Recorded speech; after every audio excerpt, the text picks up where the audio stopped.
Seré el president de tots els catalans i catalanes, encara que, com és habitual en democràcia, no totes les forces polítiques em donin el seu suport. Jo no confonc el país amb el partit ni amb el govern i tinc i tindré la mà estesa a tothom. Catalunya avui no necessita recordar obsessivament la seva marcada personalitat nacional.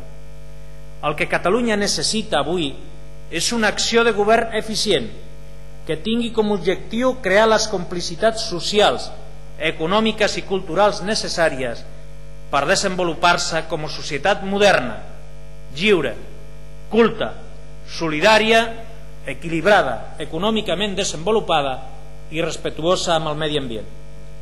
Així farem més patriotisme que amb 1000 proclames sobre la nostra identitat.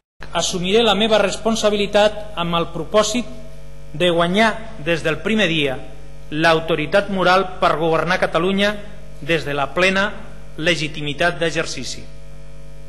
Seran les accions i les actituds del president de la Generalitat i del seu govern les que hauran d'investir-nos de l'autoritat moral necessària per orientar el futur del nostre país.